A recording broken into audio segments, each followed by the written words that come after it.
All right. We are live. Welcome. Thank you for coming. We got a good amount of people here, about 15 to 20, something like that.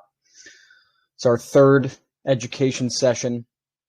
We're going to talk about some really cool stuff today. We'll talk about how things kind of work, how they work together, what the synergy is, why numbers like these, as far as APRs, APYs, can be possible. Because in traditional finance, none of this could have ever existed. But because of the way things are structured, it makes sense and it's actually sustainable, depending on what you're looking at. Okay. So the title of today's session is the compounding effect. Okay. Passive asset accumulation strategy. All right. We're going to get to that a little bit towards the end. In the beginning, we're going to talk a little bit about liquidity pools, and we're going to talk about how liquidity pools work, how DEXs work, all that cool kind of technical stuff. So you guys have a better base understanding of how this stuff works.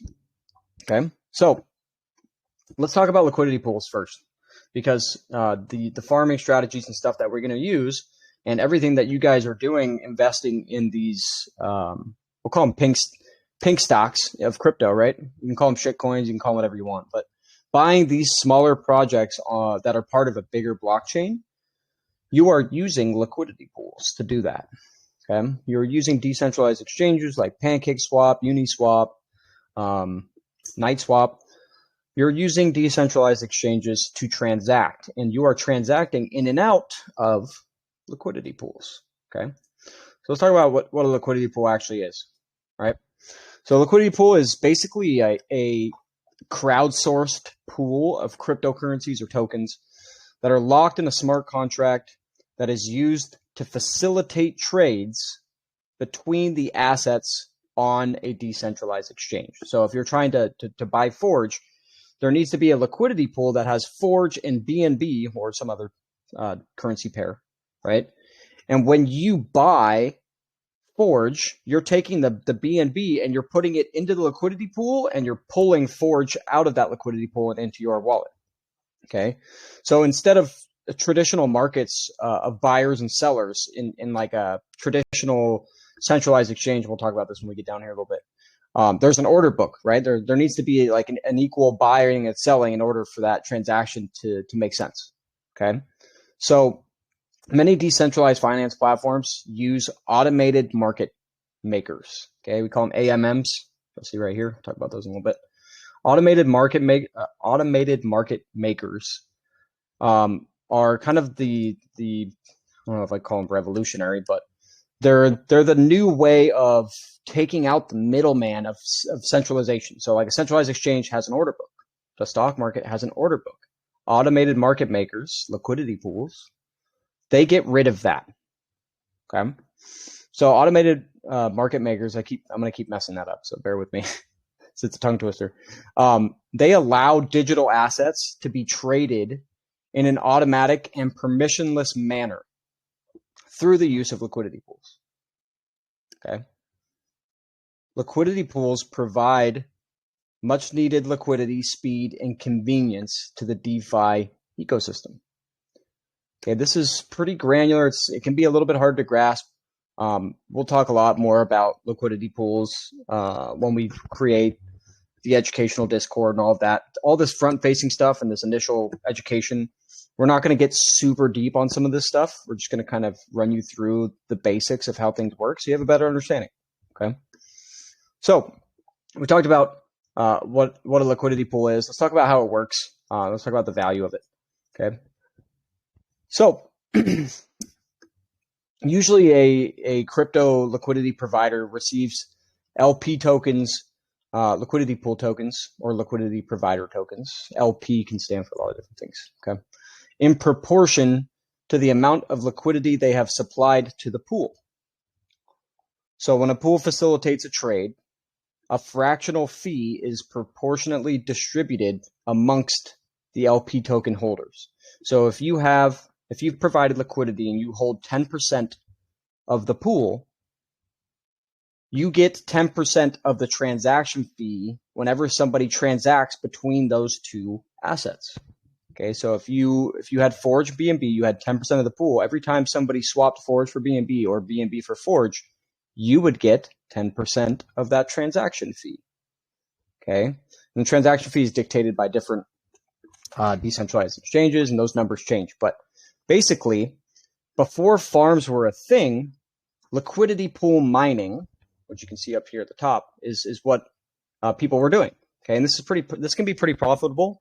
Not so much on the BSC side because transactions are pretty cheap, but like let's say on the Ethereum blockchain, where transactions are an arm and a leg.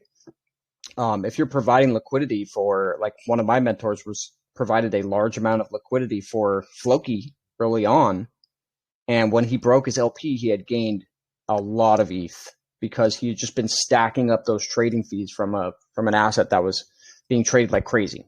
Okay, so there's so many different ways that you can make money outside of just buying low, selling high. So when you provide liquidity, you're getting a percentage of the transaction fees of that pair that you provided liquidity for. So we'll just keep using Forge BNB as the pair. Okay. All right. So liquidity pools, their job is to maintain fair market values for the tokens they hold, thanks to those automated market maker algorithms that we spoke about earlier. Okay. This maintains the price of the tokens relative to one another within any particular pool. Okay, so liquidity pools and different protocols can use different algorithms that differ slightly, but so what that means is if I had a liquidity pair that was $1,000 of BNB and $1,000 of Forge, if somebody bought $500 of Forge, that means that there would then be $1,500 of BNB and $500 of Forge in this pool, right? So there's still $2,000 total. So people are transacting within the pool. They're putting one asset in and taking another asset out. And this is important to understand because when we start talking about the math of what we're going to be doing, compounding your gold mine, this is where the math gets broken when we start talking about liquidity pools. Okay, and we'll talk about that. That's high level stuff. We probably won't talk about that for a while. Definitely not today. It's very difficult to understand, especially if you don't understand the fundamentals. Okay, but that's kind of the breakdown of how liquidity pools function on like a very fundamental level. Okay, so why is liquidity important? A couple of things. The first thing is slippage. Okay, so if you didn't know what slippage is the difference between the expected price of a trade and the price at which the trade is actually executed. Okay, for those of you who have gotten a slippage error before, it's either because you're not using a slippage that's higher than the tax of the token, or in times of high volatility, when the price is moving like crazy up and down, you might be passing outside of that slippage zone that you've set to where the trade doesn't even actually go through, okay, because of the price impact. So slippage is always going to be a concern when trying to enter or exit any trade. Okay. So it's most common slippage issues during periods of high volatility, like I said, but it can also occur when you're making a large order. If there's low liquidity, the price impact from your buy means that you're going to get less tokens than what you normally would, right? So if there's a project that has liquidity on multiple exchanges, which we will have liquidity on both NightSwap and PancakeSwap. Okay, whichever decentralized exchange has more liquidity is the place that you're going to want to buy it from, because there will be less price impact. You'll get more tokens for the same amount of money. Okay, the reason there can be various liquidities on various platforms is because there's arbitrage, right? So if somebody goes and buys a bunch on PancakeSwap and the price is higher on PancakeSwap and lower on NightSwap, then the arbitrage bots come in and they even that out, and the price raises up to kind of like the average. Okay, so the arbitrage bots are creating volume, which is a good reason to have multiple sources of liquidity. Okay. So that being said, the majority of our liquidity is most likely going to be added on NightSwap. And we want everybody transacting on NightSwap more or less, because all of the trading fees that are collected through NightSwap, all the transaction fees, all of those fees are going back to directly support the price of Night, which we'll talk about in a little bit when we talk about DEXs. Okay. So it benefits the ecosystem that we are a part of and that we are banking on for the long term to transact within that DEX versus PancakeSwap. Okay. We'll talk a little bit more about that. The other reason liquidity is super important is price stability. Okay. When a whale is, if you don't know what a whale is somebody that has a lot of money. Okay. If a whale is looking at a project, one of the biggest metrics that whales look at is liquidity. Okay. Because just what we just talked about, right? If you're making a big buy, if there's not a lot of liquidity, you're going to get a little shafted on that big buy. You're better off making a bunch of smaller buys, depending on the taxes and all that. But the slippage will play a role in that. Okay. Another reason they look at liquidity is they want to know that their assets that they're buying are liquid, right? If there's only like Floki, for example, they have a huge market cap. They have very little liquidity. If someone who has a multi-millionaire wanted to come in and put $2 million into Floki, and they took a look at the liquidity, I guarantee you they're saying, I ain't touching that. Because they become everybody else's exit liquidity, and it's very hard for their assets to become liquid with very little liquidity. Okay, so with more liquidity also comes price stability. Okay, so with more liquidity, the harder it is to move the price, both up and down. That's why in the beginning of a project, if you look at some of these charts, in the beginning of a project, it's much easier to move the price. That's why you see a lot of people getting into projects earlier, right? Because you see a 2 or 3 or 4x, because even little buys create big green candles because there's little liquidity, right? So what happens is, as you start to scale liquidity, it becomes a lot harder to move the price. Let me give you an example. Okay, this is the Guardian chart. This dump right here, okay, this was not any investors selling. This was ApeSwap out of spite selling 6 months of trading fees that they had collected from the farm that was set up for Guardian on ApeSwap. You know how much this sell was? These cells were? That was about 6 cells. It's about $3 million. Okay. It moved the chart 38% for a $3 million sell. Okay. And that's because they have $23 million of liquidity for an $84 million market cap project. That is huge. That is unheard of. Okay. If somebody sold $3 million in Floki, it would tank the chart. Okay. So as we grow and as we start using these strategies to increase overall liquidity, and your gold mine will be a liquidity pair, as you increase that over time, we'll build the project's liquidity up using the holders. Okay. This will make our asset very stable, not as volatile, a better store of value. Okay. This is high level stuff that's a little bit down the line, but I want you guys to understand how important liquidity is. Okay. So the question that whales come in and ask themselves is my money safe here? Is there a chance for a rug pull? Who's the team? Is this a good project? Is it liquid? If I want to sell, can I? And is price impact going to be an issue if I make a really big buy?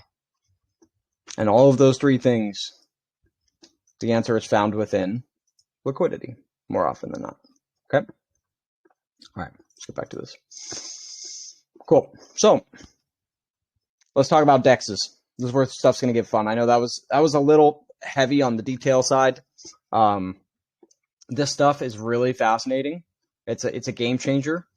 And we're going to talk about how DEXs work, how decentralized exchanges work, and what the difference between a centralized exchange and the decentralized exchanges, and how some of these numbers are even possible. Okay, so if we're talking about a centralized exchange versus a decentralized exchange, the difference is manual market makers in a centralized exchange, which would be an order book, and automated market makers in a decentralized exchange, which would be liquidity pools.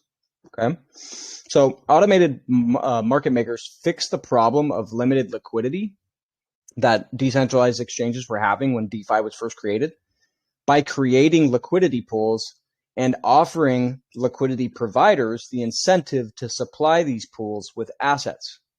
Okay, all without the need for a third-party middleman, order book, centralized source of liquidity, centralized exchange. Okay, so they said, hey, if you loan us your assets, if you lend us your assets so we can use them to be tradable on our DEX, we will incentivize you by giving you these LP tokens in return that have some form of monetary value. All right, we'll get into that in a little bit here. The more assets that are in a pool and the more liquidity the pool has, the easier trading becomes on decentralized exchanges. This is why decentralized exchanges and how decentralized exchanges were created.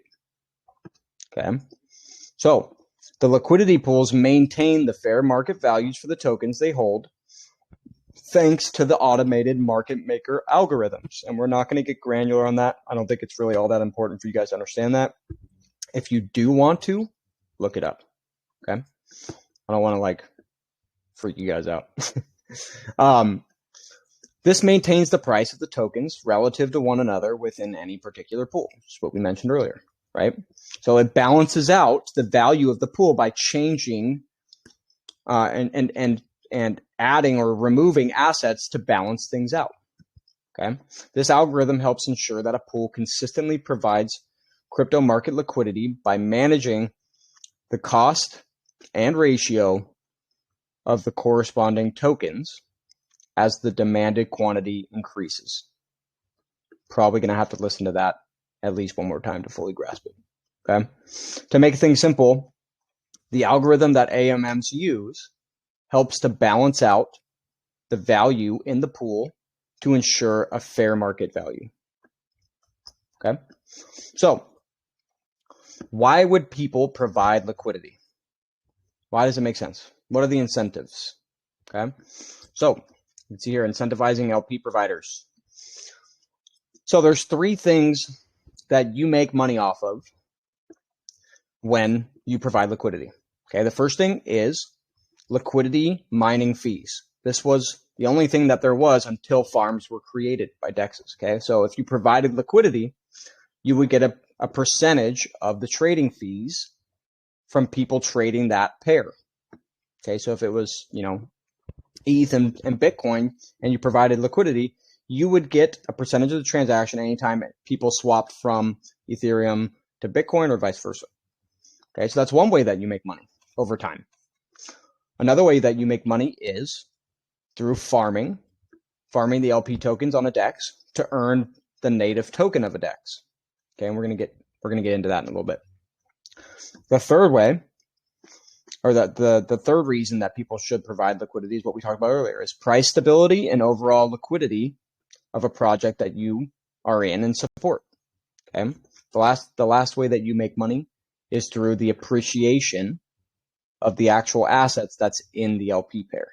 So if the value of BNB goes up and the value of Forge goes up, you make a lot of money on top of all of the yield that you're making and all of the trading fees.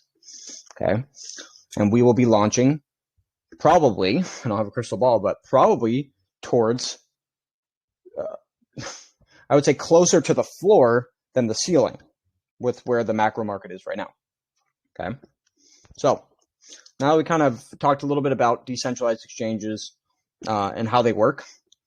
Let's talk about liquidity pool farms, okay, and what they are and how it works and all that. Okay, so to use an example, when traditional loans are made through banks, the amount lent out is paid back with interest. With yield farming, the concept is the same. Cryptocurrency that would normally just be sitting in an account is instead lent out via smart contracts to a DEX in order to generate passive tokenized returns that hold monetary value. Okay, so the concept is fairly similar as taking a loan out from the bank. Okay, except you don't get fucking robbed. You actually make money. Okay, so yield farming is essentially the practice of lending cryptocurrencies within a blockchain protocol, DEX, to generate tokenized rewards, earn their native token. The idea of yield farming is to stake LP tokens in various DeFi applications in order to generate tokenized rewards and maximize earnings on providing liquidity.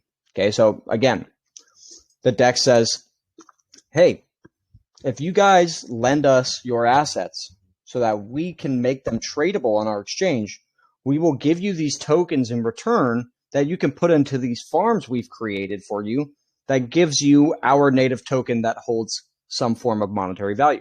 Okay, so Night, we're going to be using Night because that's the DEX that we'll be on and all that good stuff. So Night, current value is 47 cents. Okay, and if you make a lot of Night tokens every day, and the price of Night goes up, the returns become pretty big. We'll talk about that. We'll get there. Okay. So, staking LP tokens. In order to get LP tokens, you have to provide liquidity. Okay, and providing liquidity, I guess we're going to blend these two together because they all kind of fit together. So when users provide liquidity, they are lending equal values of each asset of the liquidity pair to the DEX. Okay, so you're taking $1,000 of Forge, you're taking $1,000 of BNBs, $2,000 total, and you're creating a pair, a liquidity pair, and you're lending that pair to the DEX. Okay, and doing that allows the DEX to transact between those two assets and allows everybody using the DEX to transact between those two assets. In return, you receive liquidity provider tokens that represent your liquidity pair. Okay, the amount of liquidity pair tokens that you receive will stay the same. Okay, so if you received 10 tokens for the 2,000 total dollars that you provided, your 10 tokens won't go from 8 to 12 to whatever unless you're in an auto compounder. That value will stay the same. However, the volatility of the assets within the pair can fluctuate, which changes the value of those 10 LP tokens. So if the price of BNB and the price of Forge both went up, then the value of those LP tokens would be a lot more. Okay, plus all the yield that you're making. If the value of one of those assets went down and one of those went up, which is not very likely because Forge and BNB Forge is tied to BNB, so if BNB goes down, naturally Forge will go down. Okay, and there might be something down the line that we swap over to BUSD, but that's a couple kinks down the hook. I'm going to talk about that. Okay, so that can dynamically change the value of what makes up your LP tokens, right? So decentralized exchanges incentivize liquidity providers by hosting farms where users can stake their LP tokens to earn the native token of the DEX, which is Night. Okay. So we talked about this before because I got ahead of myself, but the three ways that farming can create passive income for you is liquidity pool mining fees, token value appreciation, and the yield from the farms. Okay, this is doing all of this is how the decentralized exchanges acquire the liquidity necessary for their platform to function at a high level. Okay. So now that we kind of talked about that, it's important to understand why there are farms and why there are raids and pools. Okay, generally raids, you'll see here, you can see it says pool. Generally, they're referred to as pools. On NightSwap, they call them raids because it's more fun. Okay, but why do these exist? Okay. If everybody just earned night passively from the farms, and there was nothing to do with those night tokens, everybody would just sell night to make money, and the price of night would tank, right? So what the exchange has done is they have a single asset staking pool where you can stake night to earn more night. You can compound your night. And then they have raids or pools where you can stake night and earn other assets from different projects. Okay. When projects get a farm put up on NightSwap, they have to have a raid to counterbalance that. Okay. I'll talk about that in a little bit. So basically they're saying, hey, if you don't want to sell our token and instead accrue mass amounts of it to use it as buying power, and we'll explain that in a little bit, here are some other assets that you can earn using our native token for free. Okay, so we'll talk about why selling night doesn't make much sense, unless you're on a really short time preference. We'll talk about that in a little bit. Okay, so although they're giving you options to use their native token to do other things, most dexes don't really care about the price of their native token because they make all their money off of the trading fees from people swapping on the exchange. Okay, is this starting to make sense now? Why they incentivize people to provide so much liquidity? Because generally exchanges are making a ton of money off of these transaction fees. They're also generally making a lot of money off of these deposit fees and withdrawal fees. Okay, NightSwap doesn't have any of those. And the reason why we're bullish on NightSwap is because normally the decentralized exchanges would take those transaction fees and they would pocket them. That's how they make money, right? We have the advantage of having an owner who doesn't care about the money. So he takes all of the transaction fees and uses it to directly support the price of night and the ecosystem. Puts it right back in to buying up the supply of night. Okay. No other dexes are doing that because they're greedy. They're not thinking about sustainability. They're not thinking about how do we make this thing last 5 to 10 years. They want to make money. And the way they make money is through this. Okay. So that's one reason why we're bullish on NightSwap. They have an ethical dev team. Nick, Oleg, those guys, amazing. Super, super smart. Okay. Everything's about supporting the ecosystem. And we're going to talk about strategies that do that as well in a little bit. Okay. So back to this. Let's talk about how LP farms work. Okay. Might get a little redundant here, but LP farms work by the liquidity provider staking their LP tokens that they receive for providing liquidity into a smart contract, which is the farm, and receiving a token of value in return, which is night. Okay. The APR that you see on these farms, these are pretty ridiculous. Okay. This has been around for 4 months, and the APR is still 187% for night. For some of these projects, 319%. Our farm will likely have a fairly high APR and APY. Right off the bat, it will be huge, and I'll explain why in a second. Okay, so APR is used to represent the yearly return if you staked your LP tokens in that farm and you didn't claim or compound or do anything, you just let it sit there. After 1 year of yielding, you could expect somewhere in the ballpark of 187% return, which is significantly better than the 0.01% that your shitty bank gets you. Okay, these returns are insane. This is APR. Okay, if you click these little calculators, these little blue calculators, it'll open up a chart that will show you what the APY is. Okay, and if you read closely down here, compounding once daily. Okay, that means that the APY is calculated based off of the APR, but if you compounded this once daily, instead of getting 187%, you would get 546%. Okay, and we talked a little bit about compounding interest last time and how powerful it can be. This is a good representation of that. Now, it's important to note that these change all the time. With the TVL changing, how many people are in it, how much money is in it. These numbers change very frequently. So you could sit down and get granular and do all the math you want. And by the time you're done, the math has probably changed. So taking a snapshot in time and expecting it to stay the same for a very long period of time is not appropriate. You can't do that in a dynamic system. Okay. So I just wanted to make that caveat clear. Okay. So the way farms work is they have a set amount of night tokens to be emitted over the course of a period of time.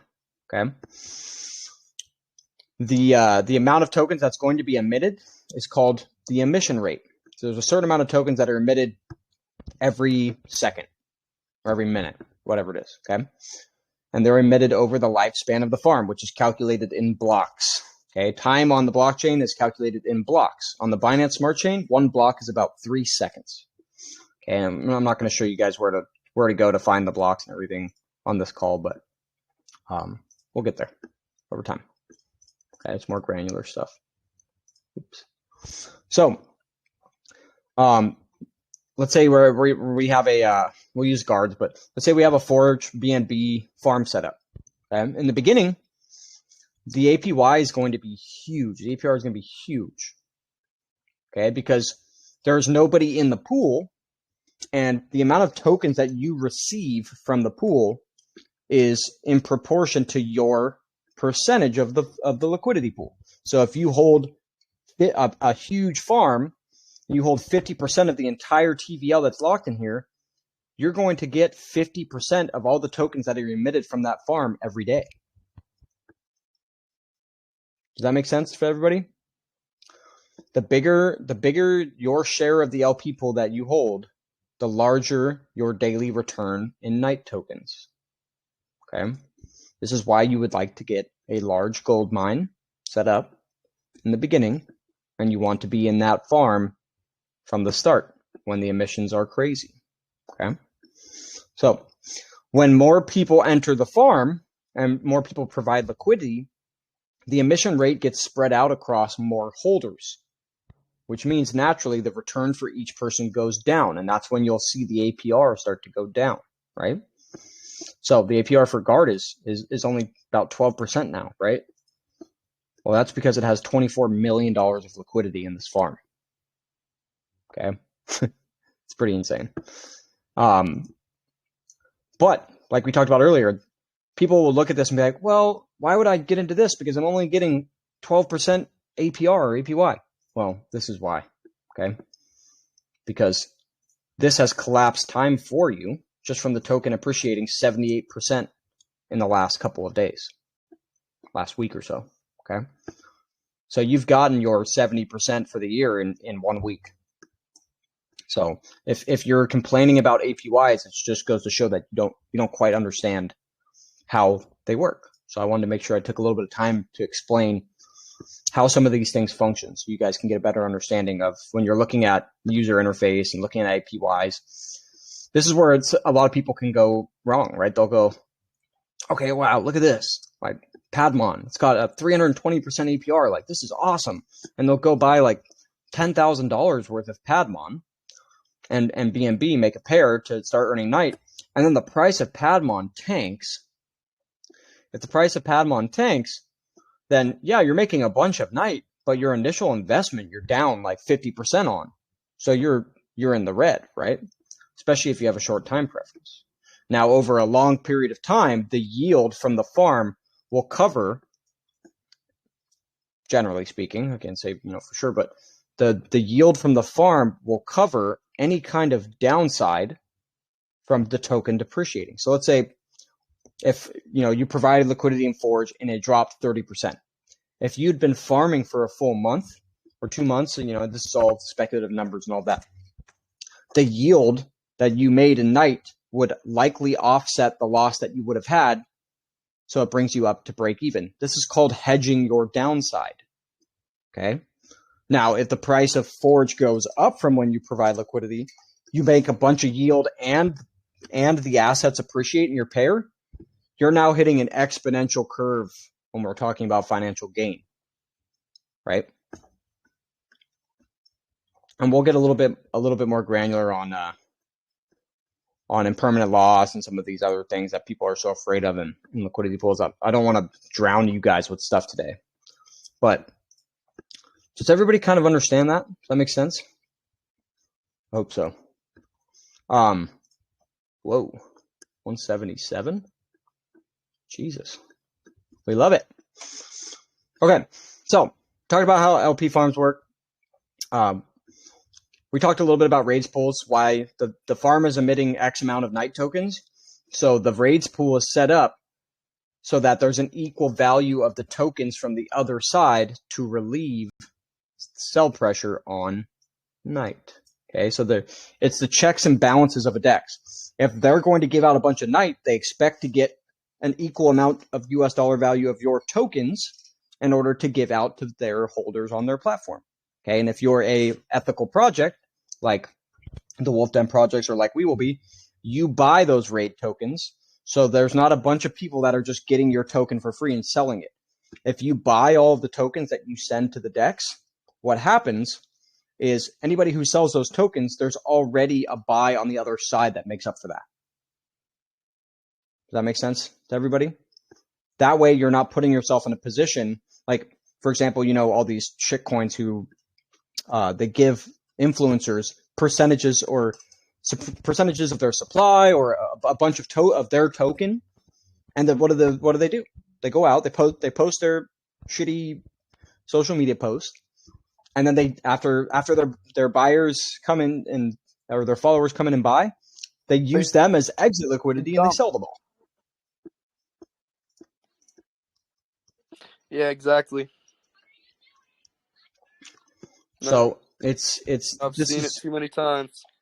Yeah, I mean, and this is exactly why we will never pay anybody in our token unless we bought those tokens. If we give tokens away to you guys, if we give tokens away as a contest or something, we will buy those tokens using our treasury. Okay, understand that. Whoever wins the referral bot whitelist and token airdrop, you will get tokens that were bought. Okay, those tokens could be pretty valuable one day, so highly suggest you do that. All right, big shout out to Astro for making this graphic today. It's awesome. You're the man. Appreciate you. Let's talk about what the compounding passive asset accumulation strategy looks like in Forge. Okay, this is what these are the pathways, and I need to preface this with saying that this is not financial advice. There's just pictures on the screen. I'm walking through open loops. I'm not telling you to do this or what to do. I'm showing you how a passive asset accumulation strategy can work. Okay, there's a lot of different ways you can take this. This would be the way that would benefit the project and yourself the most over time. Okay, it might be a bit of a slower, and we'll talk about the different ways. It might be a bit of a slower rise to fame because the compounding takes a little bit longer if you take the extra step. But at the end of the day, if your time preferences are long, which we're aiming for, right? We're telling people to lengthen their time preferences, then this would likely be a very good strategy. Okay, so what it's going to look like is there will be a farm, Forge BNB, right? That farm will earn you night tokens, like we talked about earlier. Okay, there's two things you can do with those night tokens. Technically, there's three. You could either put them into the night pool to earn more night tokens, or you could put them directly into the raids pools, and you can there'll be a raids pool for Forge, so you could earn more Forge tokens if that's what you want, or you could earn another asset, and you could sell that asset off for more BNB. Whereas if you went this route, your night could earn you more night. You take the night that's generated from your pool, you stake it into the BUSD raid or some other raid for another asset, and you sell whatever you yielded for free for more BNB or BUSD. Okay, so once you've gone through this domino effect of asset accumulation, you'll have some form of BUSD or BNB. At which point, you could take half of the new BUSD or BNB and purchase more Forge tokens. You take the other half and you provide liquidity with it, right? So if you had $1,000 of BUSD or BNB, let's say BNB. Okay. You got $1,000 of BNB that you generate from the raids. You would buy $500 worth of Forge tokens.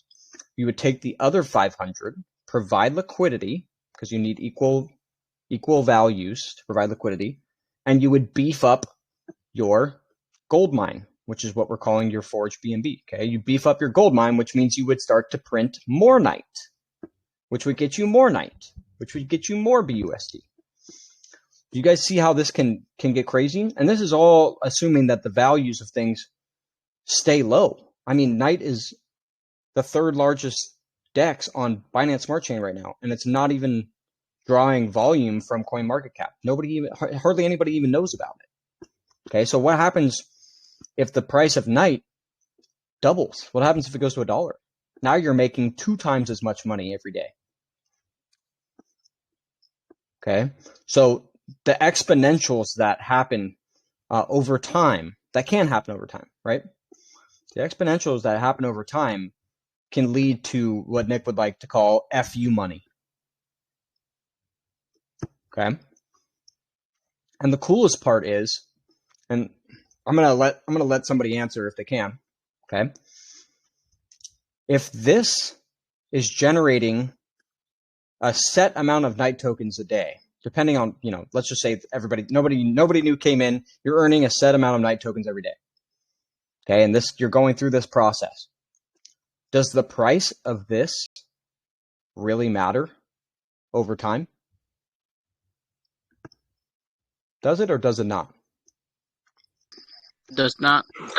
It's a negative, Ghost Rider. Yeah. So the price of Forge doesn't really matter. Okay, unless it tanks, which God forbid that happens. But for some reason it could tank. Those are the risks, right? There are risks. This is crypto. So if you don't have at least a moderate risk tolerance, then you probably shouldn't be in crypto. But if the price doesn't matter, more or less, because you've hedged your downside, so even if there is some downside, you're still break even. If there's upside, you're exponential upside. This is what we call, and we talked about this yesterday, this is what we call being on the right side of asymmetry, right?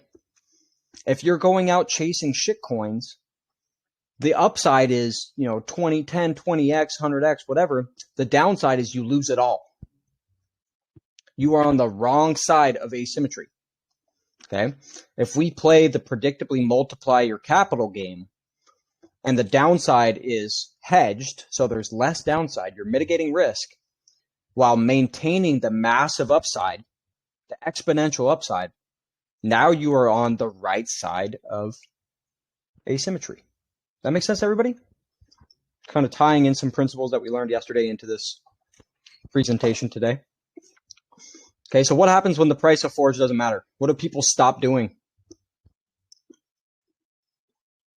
They stop watching the chart. Okay, what did we talk about yesterday? Frequency of exposure, right? Watching charts, looking at data, crunching numbers subjects you to emotional decisions.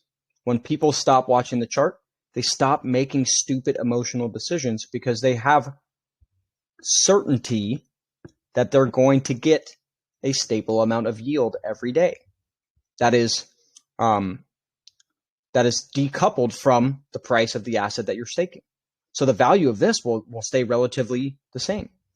So you're making this much money a day passively. Okay, this plus this plus this. You're making passively every day. So it gives people the certainty. We remember the equation from yesterday.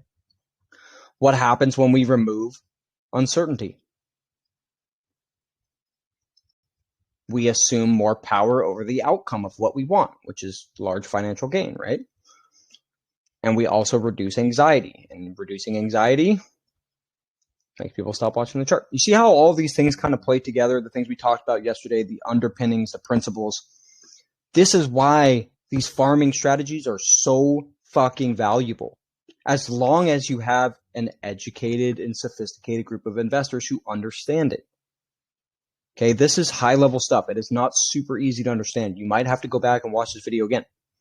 Okay, I'm trying to do my best to articulate it in an easy way. but to still explain to you guys the important things, the important levers. Does anybody have any questions on this graphic, on the flow, on the strategy we just talked about, or anything?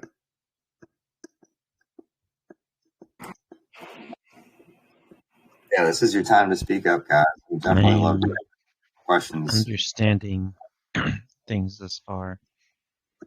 Okay, good. Nobody's like, hey, what the hell are you talking about? So that's good. It means people are following along. Questions or dumb questions. Yeah, guys, this is like, if you don't feel comfortable asking a question in the recorded voice chat, that's totally fine. If you want to reach out to me or ask in the group or whatever, totally fine. Okay, I know you guys have questions. This is not super easy stuff to grasp, but hopefully I'm explaining in a way where you don't have too many. Okay, so to kind of wrap things up here, and this is what we're going to talk about tomorrow. We're going to talk about macro strategy and macro beliefs. Okay. If you focus on accumulating assets, more assets versus more dollars, you start to play an infinite game. You start to play an exponential game. Okay? Because we know what the value of the dollar is. And I hope you know where the value of the dollar is going. Spoiler alert, it's not good. Okay? So anybody who's in DeFi early, anybody who's accumulating more assets, let's say you don't want to buy Forge. You don't want to buy more Forge. You're happy with your farm and you're getting BUSD. You can take that BUSD and you can go buy Bitcoin with it every day for free. Okay. So let's say the macro market is in a downturn, which it has been for a while, right? While Bitcoin was at $35,000, if it's in a bear market, whenever we get there, if we're there, if we're not, whatever, it's not important. If you're in a bear market and you can accumulate $500 of your macro belief or of assets that you believe in, whether it's blue chips or Bitcoin or more Forge or Guardian or whatever, if you can accrue $500 worth of that asset every single day, and then the next market cycle comes, the next bull run comes, and it goes up like 3 or 4x, or 2 or 3x, or whatever it is, do you know how much money you make? F you money is the answer. Like, buy a fucking town money is the answer, okay? So, accumulating assets like Knight, and we're going to talk about this right here. Okay? Accumulating assets like Knight that give you buying power, that give you staking power, that allow you to print other assets for free. You do not want to sell those assets. It is literally a money printer. Knight tokens on their own are a money printer. Your gold mine is a money printer. It will keep spitting out money for free. Okay? You can, if you talk about it as a golden goose, you can kill your golden goose. You can break the liquidity and sell the assets off and take a big payday. You can eat the golden goose, have a really good meal one night, but it's going to stop laying you golden eggs. Okay? As long as your gold mine is alive, it will continue to print more and more gold bars. And if you compound using the strategy, and it's very possible that we get an auto compounder, which would be amazing, but I'm not going to get ahead of ourselves.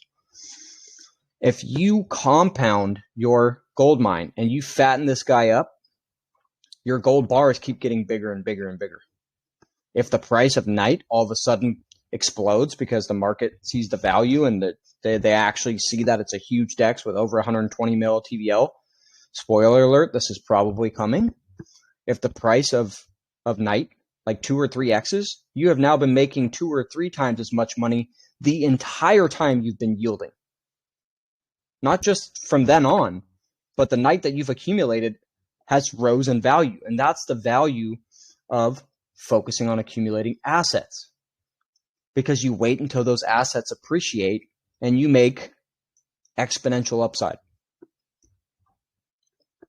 Okay, you guys getting excited? Starting to understand how this shit is wild? Starting to understand how this compounding interest, compounding calculators, how all that makes sense? Okay, so this is what we were just talking about. Why selling Knight doesn't make sense. Okay, and you can sell night if you want to. I'm going to explain to you why I think it's a stupid idea. Oops, excuse me. I'm going to explain to you why I think it's a stupid idea and why it doesn't really make any sense. Feel free to do whatever you want. I really don't care. But the first thing is, if we are banking on longer time preferences and we're teaching people about longer time preferences, and we're using a specific platform that will facilitate those longer time preferences, then it doesn't make sense to sell the asset that represents that platform. Okay, we want to be an ecosystem-friendly strategy.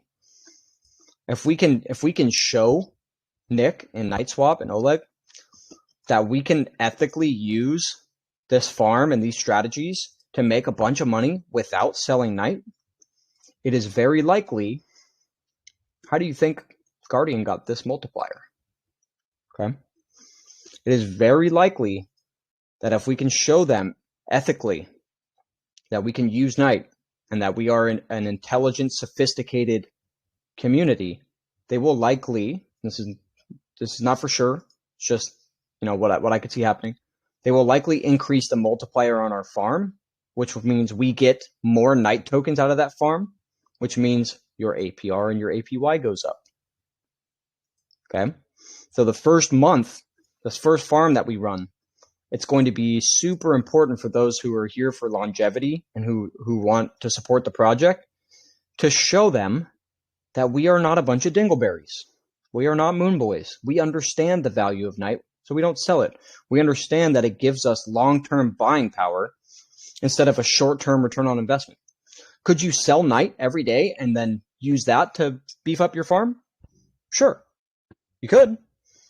But what happens to the value of what you're earning if you do that? It goes down, right? So you're just kind of shooting yourself in the foot if everybody's doing that, right?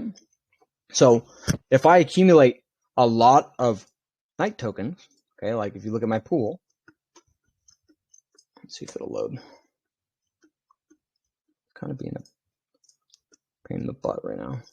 Am I on the smart chain? I'm not on the smart chain. I'm being the pain in the butt. Okay, so if you accumulate a bunch of Night tokens for free, you can use those, because the way these rates pools work is they're not based off of the value, the US dollar value that you have in these raids to produce these assets. It's calculating based off of the amount of Night tokens that you put in there. So at that point, now the price of Night doesn't matter either, because you can use 30,000 Night tokens in a raid and make $100 a day in some other asset, whatever asset you want. You could earn Guard, you could earn Wizard, you could earn straight up BUSD, so you don't have to sell another asset if you don't want to sell another asset.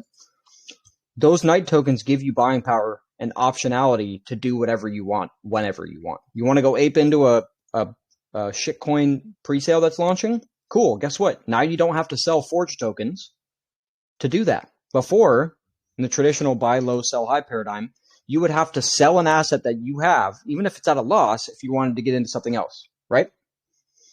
Now, you can just move some of that buying power from the pool. So if I wanted to, and I'm doing this right now, or I just put it back in the pool today. I sat in these raids for 2 weeks to generate enough money to pay for things for Forge, to pay for a couple NFTs that I want. And I did it without selling any of my Night. I got it all for free. So you can farm and raid your way into anything you want for free if you plan appropriately. Does everybody see the value in this? Is this making sense to people? Am I speaking Chinese? Give me some feedback here. Absolutely, you're making sense. I love using NightSwap, and I think you're a whole lot smarter than me at it. So I'm definitely needing to learn more off of some skilled people, but loving it so far. Cool. Glad to hear it. Anybody else? Feedback? Anybody confused? NightSwap is pretty great. It's taught me a decent amount, or a little bit, I should say. It's definitely been pretty cool learning the basis to it, and now I'm definitely comfortable heading into Forge. So, And very so a excited question with for you, your Stephen, guidance. because you've been using NightSwap, does it make a little bit more sense how all of this is possible now that we broke down kind of the fundamentals of how a DEX works? Most definitely, especially if you're like hold a percentage in a liquidity pool, like that Yeah. makes a lot more sense. Yeah. So thank you for your Yeah, explanations. of course. So let's take a look at an example real quick. Okay. Let's take a look at another DEX token. And we'll use one that we hate because they're a bunch of assholes. And we're going to destroy them very soon. Okay, so this is Banana. This is ApeSwap's native token. ApeSwap is another decentralized exchange. They are the second largest decentralized exchange. And NightSwap is number 3, right behind them. Very soon to pass them. Okay. And let's also pull up the night chart here. Okay. So, all right. This is very often, and we can pull up a bunch of examples if we want, but this is very often what a DEX token will look like. It is volatile within a range, but kind of usually goes in and out of that range. In the beginning, there's hype. People are like, oh, this is sweet. And then the token's too valuable, so people sell it off. Move sideways. People keep selling it off. They're like, what is this thing? I don't understand how to use it. They're just selling the banana because they don't understand how to use it as buying power, right? There's a big period of accumulation. Okay, so this is launched on February 13th, and this was about April. So about 2 or 3 months, something like that. There's an accumulation phase. There's people are like, I don't know what this is. And then the TVL makes a big jump. People see the value in it, and the price generally spikes. Now, this is a terrible thing for a DEX token to do. Okay, because on the other side of every pump, it's a huge dump. Okay, look at 25th to the 23rd. So in 1 month, they were back to exactly where they started. Okay, and this is what we talk about with frequency of exposure and not controlling the supply and controlling the price action. If Night pumped $10, then Night would be more valuable than everything else on this platform, and nobody would use it as it's supposed to be used. They would just sell the Night. Does that make sense to everybody? That's what happens here, right? Everybody's using it at the way it's supposed to be used. The price of the DEX token goes up. People are like, oh, this is sweet. I'm going to sell all of these tokens that I've made. And the price goes all the way down. Okay? And you'll see this happen several times. Okay? Goes up, right back down to where it started. Goes up. Now they're below their pre-sale price. We are going to murder ApeSwap, and we're going to love it because they were very mean to us. But we're going to let our actions speak and not our words. Okay, so this is something that they will not allow happen in NightSwap. What we want is something that looks more like. So this is the price of Night since launch. Okay. Kind of been feathering between $1 and 50 cents. I bought it at pre-sale, and then I bought it the rest of it about I don't know, 50 cents or something. So right now, technically, if I wasn't yielding anything, I would be in a loss, right? Just by virtue of buy low or buying and selling, right? But since I've been yielding this entire time, I'm about $25,000 in profit. That's profit, not just that's including the downside. Okay, because this is only part of my Night. The other large amount of it is actually in the liquidity pair, right? So Night will control the price a little bit so that this doesn't happen, but we're looking for more of a gradual, slow climb and the floor raising.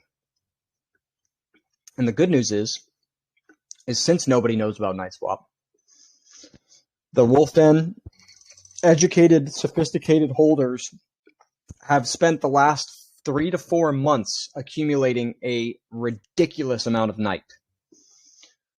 What happens when a big community of ethical people hold a majority of the supply? They can hold the floor. They hold the line, right? They can kind of control how low it can go, more or less, right? Unless somebody comes in and buys like $50 million worth of night, but we have more control over the price. And NightSwap takes a percentage of all the tokens that are emitted so that they can control, so that they can control the price when deflationary measures are needed. Okay, so if you go to the docs and you pull this up, you can see right here, night that is sent to the dev address will be burned once deflationary measures are needed to control the overall token amount. Okay, so for every 10 tokens that's emitted, 0.9 gets sent to a dev wallet. Okay, so this is really cool information in here if you're really curious. It'll probably confuse you a little bit, but it'll give you a better understanding of how these things work. So if you want to go look at that, all you have to do is, reopen, close tab, go back.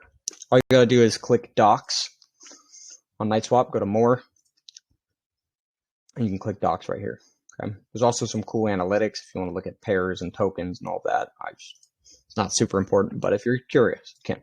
Okay, so I don't want to make this too much longer. We've been talking for about an hour now. Does anybody have any kind of specific questions? I have one question for you on on your farm and your liquidity pool. As you earn night and you harvest that, so it's best to put that into one of the night raids or take that and put it back into your liquidity pool? So the night that you're earning right here, I'll actually harvest it live. Okay, so I got 93 night tokens sitting there. If I harvest that, those 93 night tokens go from this farm into my wallet. Okay, if I wanted to put it back into the liquidity pair, I would have to pair about $45 or so based off where the night is of BNB with it. I can't just put the night back into the farm, but I can, if you go to the pools tab, I can stick my night in here. So I can stake just the night tokens in here, and it will earn me more night tokens at 111% APR. Pretty cool, huh? Yeah. So you're better off going into the pools than to harvest it and swap it back over, like, to guard BUSD and build that LP up. Yeah, so it comes back to this, right? There's different pathways you can take. I can't tell you what's better because I don't know your time preferences, what you want, what your macro belief is, what your solvable problem is. It'd be inappropriate for me to tell you like one way or another, right? But there's pathways. Okay. So I would just kind of watch the replay and kind of go over this kind of pathway and understand there's different ways to do it. If you go this route and you take your night and put it into the pool and then a raid, then you're building up a lot more night because there's an extra step of compounding, right? So it takes a longer time to make BNB, but you're doubling up on compounding of night, which I would tell you is probably a very good strategy based off of what I know about night. Okay, cool. Thanks. So this top line right here, this is gangster stuff right here. Okay, this will get you probably over time the highest return on your investment. But you got to have long time preferences, longer. Okay, if you're on a short term time preference, then this is probably not the best strategy. So you just got to know your game and play your game, right? It comes down to having your solvable equation. What makes sense for you? Oh, this has been great information, man. I appreciate it. Yeah, you're welcome. You came from Facebook, right? Yeah, with Brandon. Okay, cool. Right on. Yeah, well, we're doing an AMA in that group on Friday, so I'll see you in there. Yeah, I'll be there, man. Cool. So if nobody else has any questions, I'm going to stop the recording, and then we can kind of hang out. Everybody good? A lot of information today. Highly recommend you go back and watch the video again. Hey, actually, that was dope. I really like that whole presentation, bro. That was so much alpha right now. And I needed that. It was a perfect timing. Awesome, man. I love to hear that feedback. It's good stuff. It means I'm doing my job effectively so far. I hope I am. I hope you guys aren't just lying to me. No, you definitely are. Chef, I did not understand anything you said. I'm gonna go watch that tomorrow. Daniel, you're goated. Watch Cool. it again. Let it All right. soak. I'm Hey, gonna stop Steven, the did you recording. go to Steven? Nah, Daniel's